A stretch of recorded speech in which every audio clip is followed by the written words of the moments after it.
And I don't want anybody to be nervous because a lot of people put off getting a passport because they think, oh, it's so much paperwork. I'm not sure what they're asking me on the application. Mm-hmm.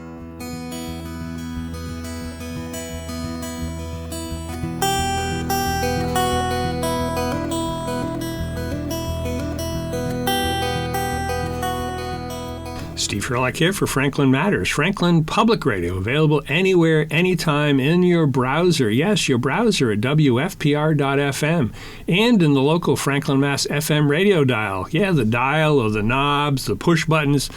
Preset it to 102.9 and it's always ready for you.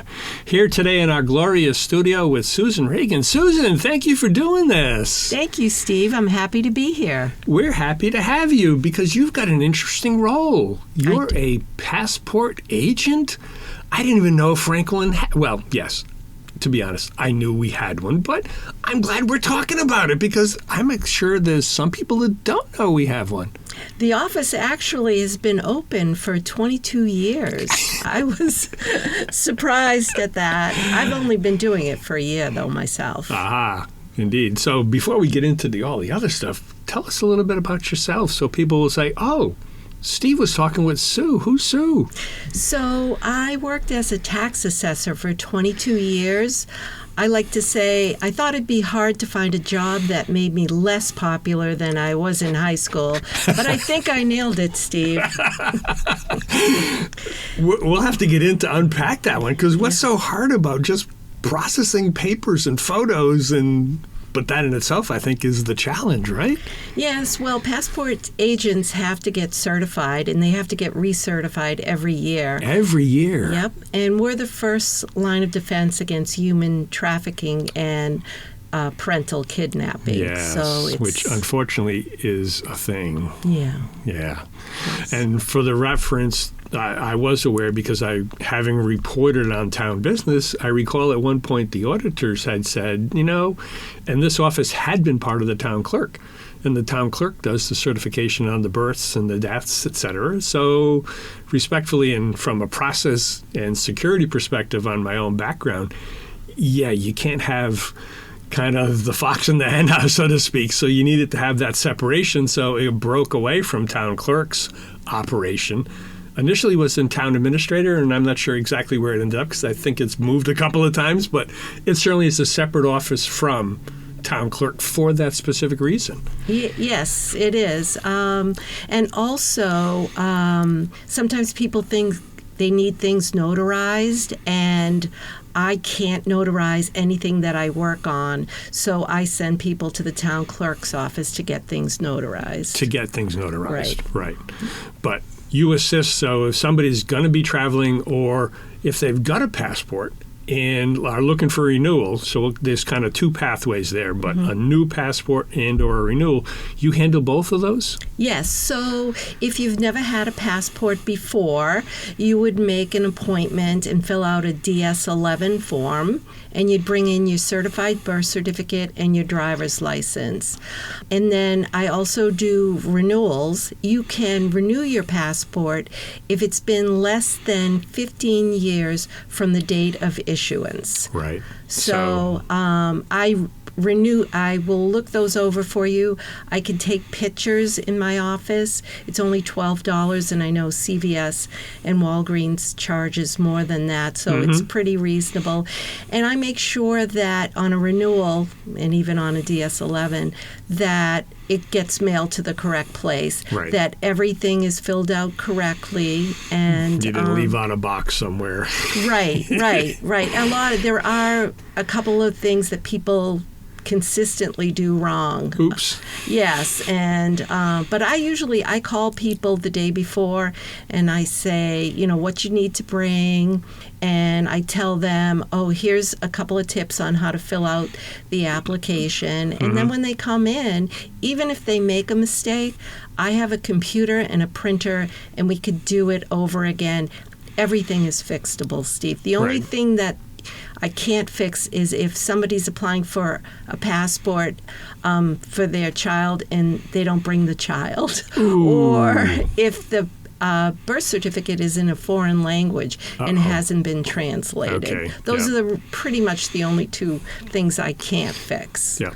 But then they also have to be kind of the original copies, or original issuance, or at least a certified copy with some seal on it from whatever government agency, whether local, town, municipal, whatever. Correct. The birth certificate has to be certified. It has to have the seal. Yeah.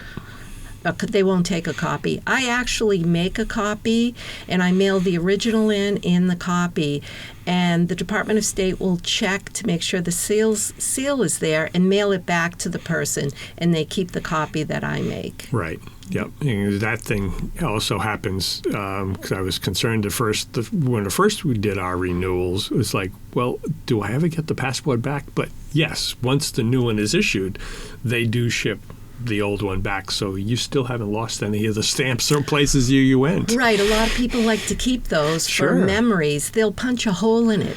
Right, so it's no longer valid. So you can't use it. Obviously, the dates on it will have expired at some point, too. Correct. Right. Yep. And if you do a renewal, they have that 15-year from the date it was issued. You don't want to wait till the last minute, right, because they have to get it within the processing time. So for a regular passport, regular delivery is 4 to 6 weeks. So you kind of want to come in before that and do your renewal. You can also renew online. You don't have to come in. Right. So, yeah, there's that. And then you could get expedited, which is a 2 to 3 week turnaround, but it costs an extra $60. And then on top of that, you could get a 1 to 3 day return. So they process it, and then they get the passport back to you in 1 to 3 days. That costs an extra $22.05. Yeah. But if you're traveling soon, it's definitely worth the money. Right. Forgot somehow or realized that I'm traveling, but then I will be returning outside that 6-month window of when the other agency is wanting to process it, then you those are occasions where expediting will help. Definitely. And just so you know, your passport has to be good for 6 months past your return date. Correct. That's important.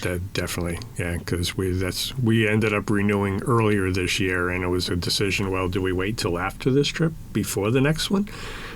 We knew we couldn't leave on the next one because then we would have been within that 6-month window, and that wouldn't have worked. So, we were fortunate because at the time, earlier this year, people may remember, there had been a shutdown, and it was like, how far is the backlog? But we put it in and got it back relatively quick, so we were pleased. Right. Between June 1st and October 31st, the U.S. Department of State processes approximately 1 million passports a month. Wow. Yes. So the slow time is between October and the end of May. So, but people have been telling me they're getting them back really quickly. So I think part of the trick to that is making sure everything is correct, which is what I do. And it is far better to type out your passport than to handwrite it. Because when you handwrite it, a couple things, it delays your return. And sometimes if they can't read your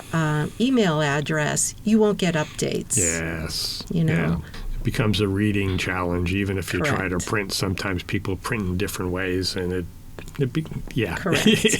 Having done a few sign-up lists from time to time, and it's like, what is that supposed to be? Right, exactly. Yeah. Print typing certainly is the better, safer place to go, for sure. Definitely, yeah.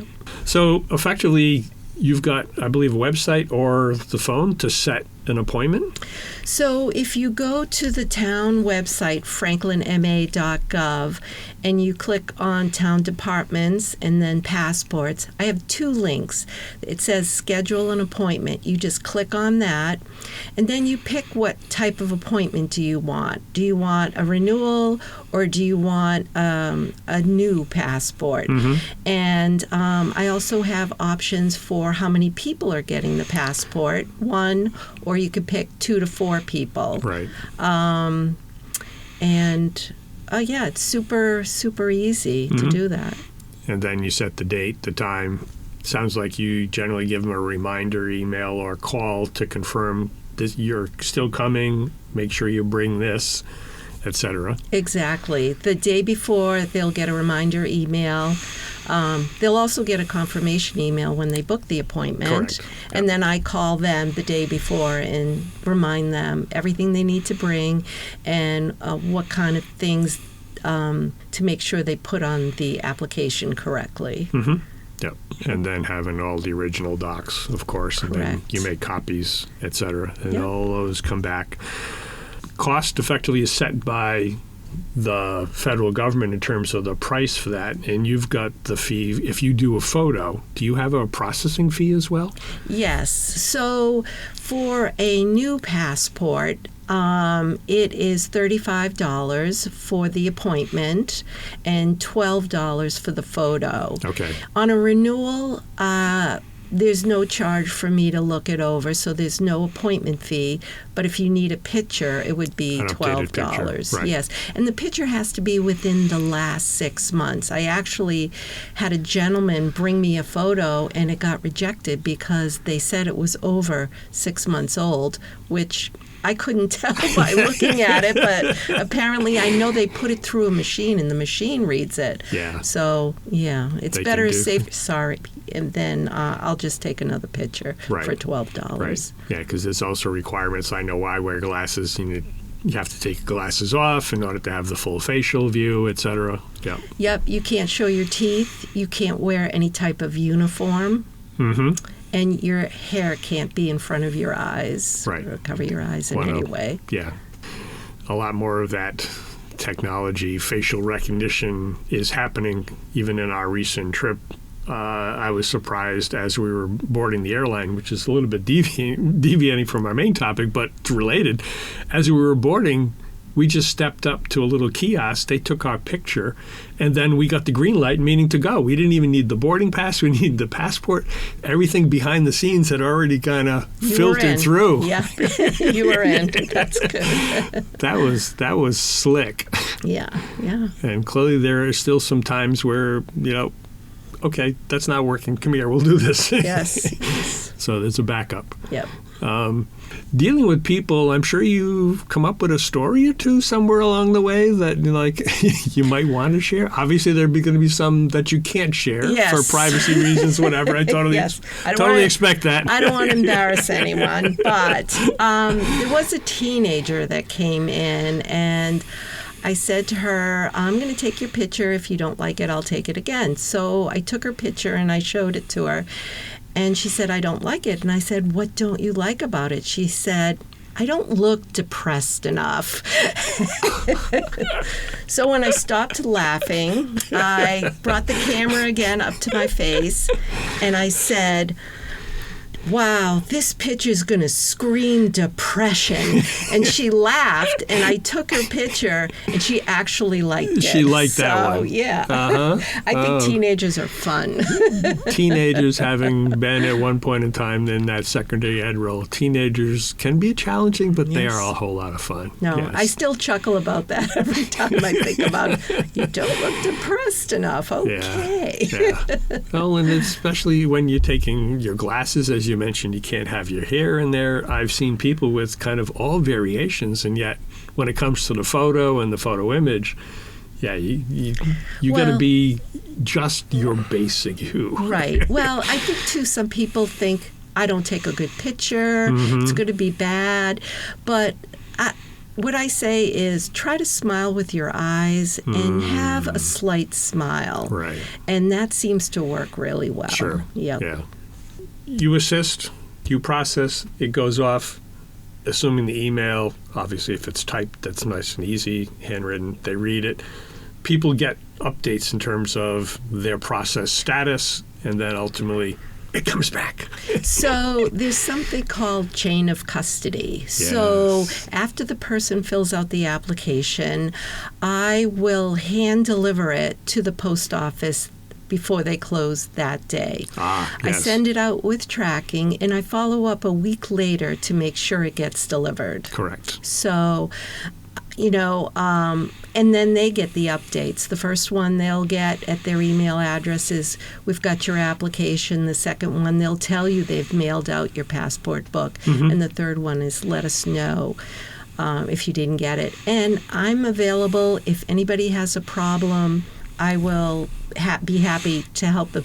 And a problem would be like if you got a letter and they were said, the birth certificate has to be recorded within a year, and your birth certificate was recorded past a year. Ooh. So I need some other documentation. So they bring it to me, and I have a different address to mail those issues to. Okay. So there isn't like another delay in you getting your passport.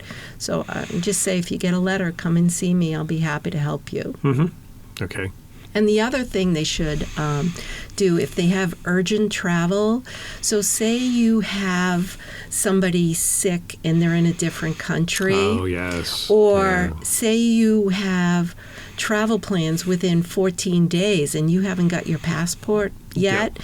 You could do what's called urgent travel. You can call up and book an appointment in Boston.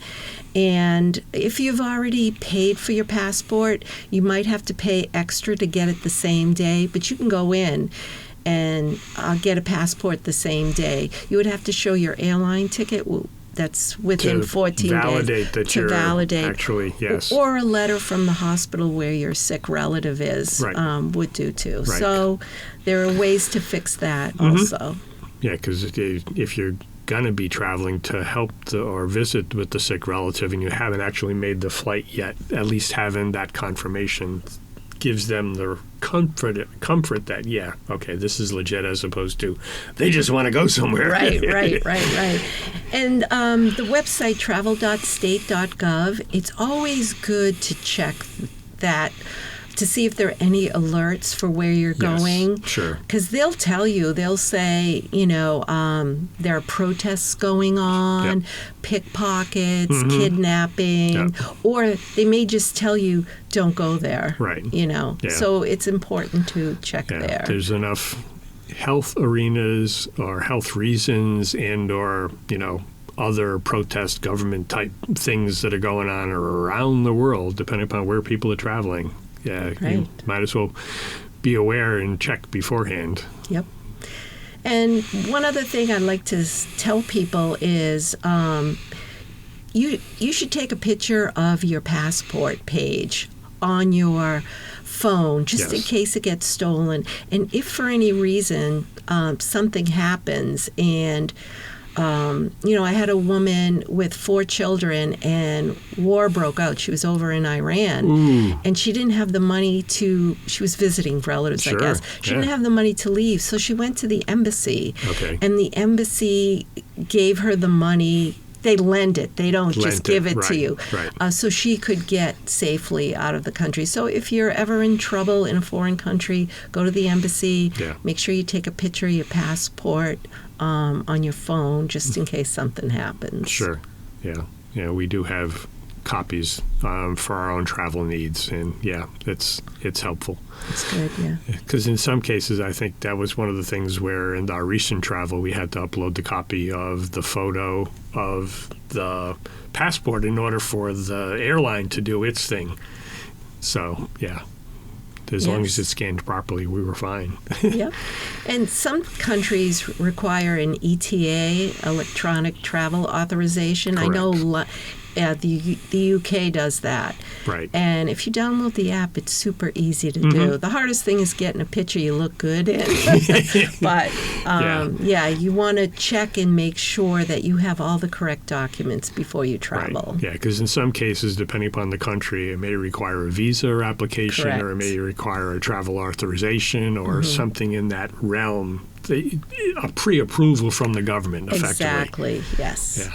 Yeah, because I've been hearing rumors that apparently the EU, as broad as it is and kind of open it is, once you get there, they're also starting to implement what they call, in their terms, kind of a transit check. So that even if you travel within the countries, or from country to country within the EU, they're doing some sort of a validation that, you're the right person, you're still here on whatever reason you are. Correct, right, yes. Yeah, Yep. so stay tuned to what's happening in the world. Yes. But otherwise, so when they come to the appointment, you're easily found and located because you're right in that front lobby. I'm in the lobby just to the right as soon as you walk in. Mm-hmm. It says passport right above the window. Yes, so if people just happen to be looking to the main window where they probably have paid a bill or asked a question, they can point, it's right over there. Yes. Good. So anything else that we haven't covered that we should? If someone got a passport when they were a child, Yes. a child's passport is $100, and it's only good for 5 years. 5 years as opposed to standard 10. Yeah. They can't do a renewal for a child. They have to sit with a passport agent. If they're 15 years or younger, both parents need to be here. If they're 16 or 17, one parent needs to be here. Oh, okay. Yes. Yeah. And that gets into some of those, confirming the relationship is legit and legal and right. Correct, yes. Yep. Mm-hmm. Yeah, that's important. So again, I think as we wrap up, to start the process, town webpage, franklinma.gov, Yep. passport agent listed in the departments, set up an appointment and the type of appointment and numbers of folks. You get the date, time, you get an email confirmation, you get a preview or pre-call confirming what's needed to bring, etc. Then you kind of walk through the process with them, hand deliver the application to the post office so it goes through, and then the notifications come back. Exactly. That sounds so easy. It does. And I don't want anybody to be nervous, because a lot of people put off getting a passport because they think, it's so much paperwork. I'm not sure what they're asking me on the application. Mm-hmm. Don't not come because of that. I will handhold. I will walk you through it. Right. And a lot of people say, I can't believe how easy that was. I think the greatest compliment a gentleman said to me when we're all done, wow, this was nothing like the Registry of Motor Vehicles. I thought that was really sweet. Oh, good. Yes. Yeah. I mean, the registry has its own reputation, but now you're building a good one for us. I hope so. Yes. Well, thank you for taking time to share. We didn't mention, how many do you process on a monthly basis? Do you know offhand? About 80. About 80. Yeah. Okay. And you'd like to see, you have opportunity for growth within that. Yes. Which is why we're doing this, to let people know and be aware, and you can do it here. Yes. I try to be as flexible. I mean, I only work part-time, but if somebody is desperate to get a passport, I will stay late or come in early to help them. Mm-hmm. I'm happy to do that. Good. Thank you for sharing the info. Thank you for coming here to do so. Thank you, Steve. This was a pleasure. Oh, good. Yes. And to the listeners, thank you for listening. If you're going to be traveling and if you haven't updated your passport or need a passport, we now have let you know where you can go to get it started. Yes. And a quick reminder for the listeners, we do this because Franklin matters. We are now producing this in collaboration with Franklin TV and Franklin Public Radio. This podcast is my public service effort for Franklin, but we can't do it alone. We can always use your help. How can you help? If you can use the information that you find here, please tell your friends and neighbors. If you don't like something here, please let me know. Through this feedback loop, we can continue to make improvements. And I thank you for listening. For additional information, please visit franklinmatters.org. If you have questions or comments, you can reach me directly at suresteve@gmail.com. The music for the intro and exit was provided by Michael Clark and the group East of Shirley. The piece is titled Ernesto Mañana, copyright Michael Clark and Tintype Tunes in 2008, and used with their permission. I hope you enjoy. By the way, you can also subscribe and listen to Franklin Matters Radio on your favorite podcast app. Search in podcasts for Franklin Matters.